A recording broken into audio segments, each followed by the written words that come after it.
Hello and welcome, I'm Nikita Kapoor and you're watching the Daily Jagran. In this special segment, I will take you through some of the top stories of the day. Let's begin.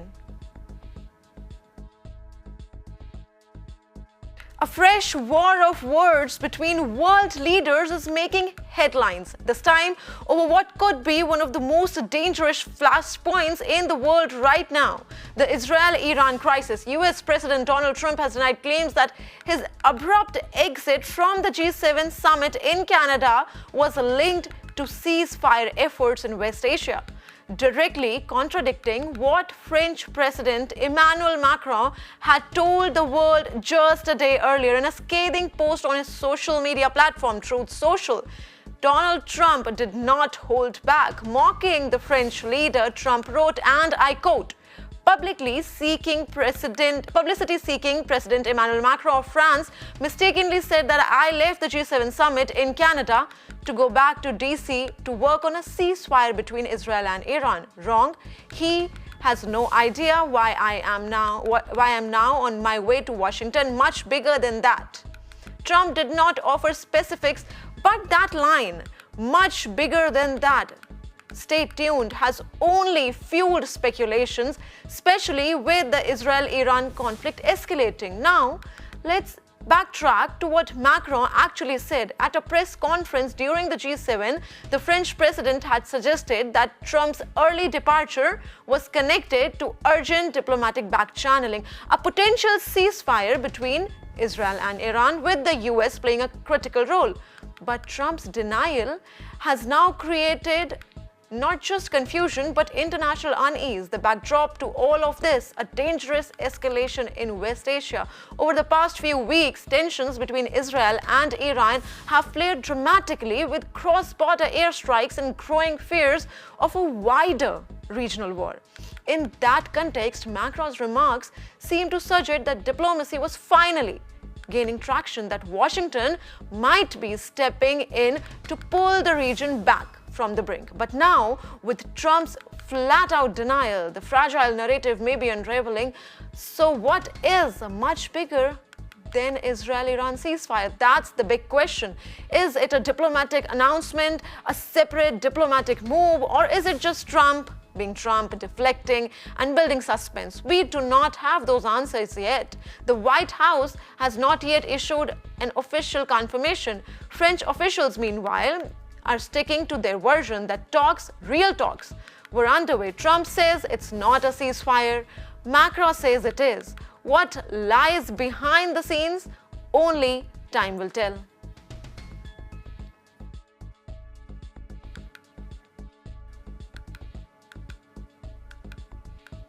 As Prime Minister Narendra Modi attends the G7 summit in Canada, a troubling flashpoint is once again making headlines. Khalistanis separatist activity on Canadian soil. What was meant to be a high-level diplomatic visit turned into a scene of protests. In Alberta region, Khalistani separatists staged what they proudly described as an ambush protest targeting Prime Minister Modi's visit with a barrage of violent slogans and provocative messaging. The group did not just protest from kill Modi politics to calls urging Western leaders to kill India politics. Their rhetoric went far beyond criticism. This is not an isolated incident. Before PM Modi even landed in Canada, the second leg of his three-nation tour, extremist elements were already mobilizing in Calgary. Canadian journalist Daniel Bodman pointed out that the scale of these protests is not just a message to India, it's a test for Canada as well. Another journalist flagged the disturbing role played by Sikhs for Justice, a group banned in India that continues to operate freely in Canada. From digital campaigns to street demonstration, their message is clear: target Indian institution, target Indian leadership.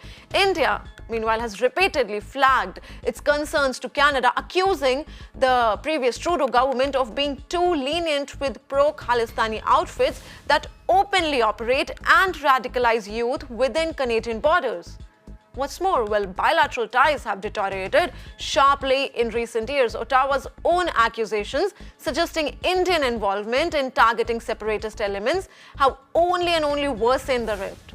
At the heart of the matter lies a basic question: how far can freedom of expression stretch before it threatens the sovereignty of another nation? India has made its stance clear. There is a line and it has been crossed. For Canada, the pressure is mounting, both diplomatically and domestically.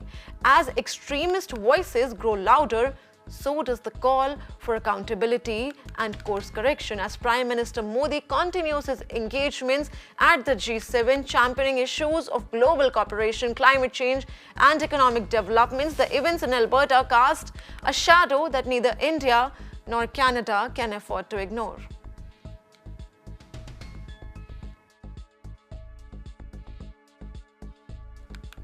The Supreme Court has delivered a stinging rebuke to the Karnataka government, making it clear that mob pressure, outrage, and political sentiment cannot override the rule of law.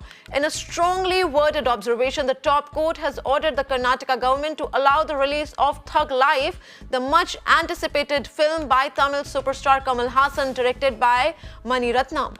Let's take a closer look at what unfolded in the court first. The film Thug Life, cleared by the Central Board of Film Certification, has been facing unofficial on-the-ground resistance in parts of Karnataka.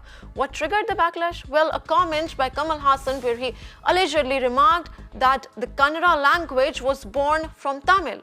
That very statement ignited a firestorm with protest, calls for a ban, and even pressures on theatres not to screen the film. But today, the Supreme Court cut through the chaos.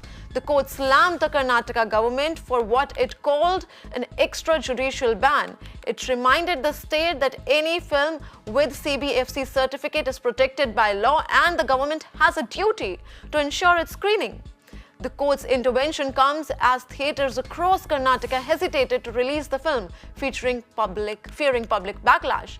But the justices were crystal clear. This is not how democracy functions. If someone has a problem with Kamal Haasan's words, the court said they must debate and disagree, not disrupt. But the top court did not stop there. It also criticized the Karnataka High Court, which had recently sought an apology from actor Kamal Haasan over his remark. The Supreme Court said the High Court had no business seeking an apology. A single comment, even if controversial, does not justify blocking an entire film. This is what Supreme Court noted. The law does not permit silencing speech through intimidation. Now remember, Thug Life is not just a film, it's a collaboration between two icons of Indian cinema, Kamal Haasan and director Mani Ratnam. Its release is being seen as a major cultural event, but it has now turned into a flashpoint for the larger battle. The Supreme Court has given the Karnataka government 1 day, just 1 day, to respond. It wants to know when and how the film will be released in the state of Karnataka.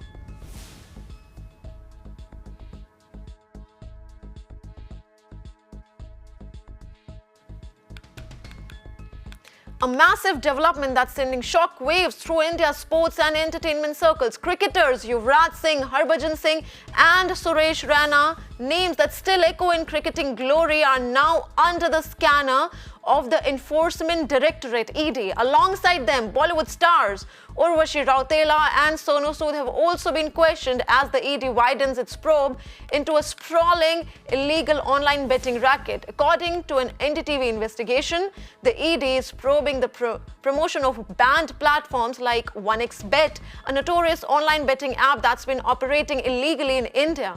These platforms, the ED says, are bypassing Indian cyber and financial regulations using a clever camouflage, advertising under surrogate names like 1xBet, then using QR codes and web links to redirect users to the original illegal websites. And here's the twist.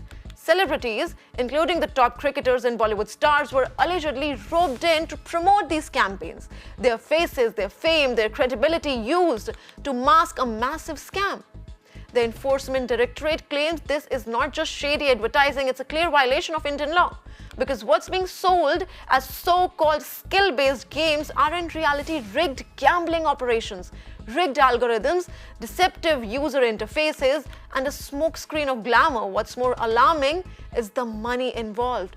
Over 50 crore rupees, yes, 50 crore allegedly spent on running these advertising campaigns across media outlets and social media platforms. And the scale of the operation? staggering. Estimates suggest that illegal betting app industry in India is worth more than $100 billion. The number of users? Nearly 11 crore Indians. That includes minor and school students as well. The ED believes platforms like One expect leverage celebrity status to gain massive visibility, deceiving not just viewers but potentially defrauding them of their hard-earned money. Now, what are the accused celebrities saying? Well, not much. Harbhajan Singh and Suresh Raina's teams have declined to comment. Urvashi Rautela and Sonu Sood haven't responded to the ED's queries or to media questions as of yet. Yuvraj Singh team too remains tight-lipped.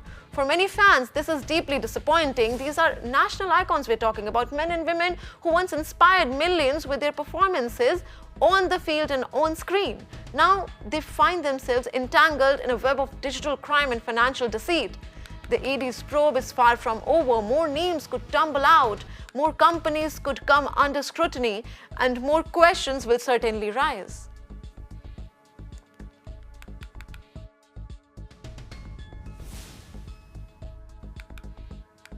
General Saeed Asim Munir, Pakistan's army chief, was on a 5-day official visit to the United States. But it wasn't diplomacy or defense or cooperation that made headlines, it was the outrage. Pakistani American protesters, many of them supporters of former Prime Minister Imran Khan, surrounded the Pakistan embassy in Washington and the hotel where Munir was staying. What echoed through the streets? Not silence, not welcome, not cheers, but slogans like "Mass Murderer" and "Shame on you, dictator." One banner stood tall, a bold headline across the canvas: "Mass Murderer Asim Munir." Nearby, digital campaign vans looped videos and posters branding the army chief as the butcher of Islamabad. The protest, led by the overseas wing of Pakistan Tehreek-e-Insaf or PTI, were anything but spontaneous. Now let's not forget why General Munir was in Washington to begin with. According to The Dawn, his visit was aimed at strengthening strategic and defense cooperation with the United States.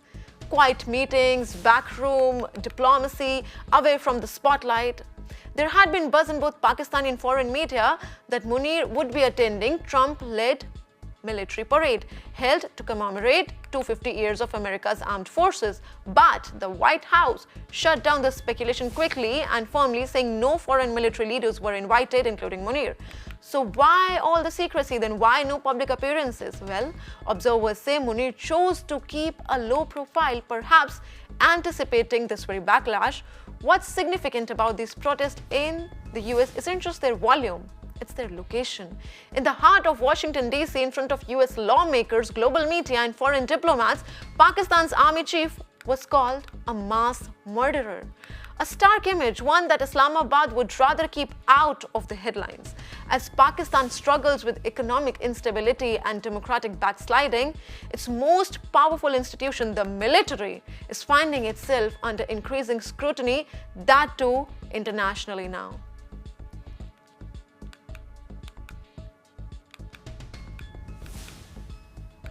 This is all what we have time for in this special segment. For more news and updates, you can subscribe to the Daily Jagran. You can also log on to thedailyjagran.com.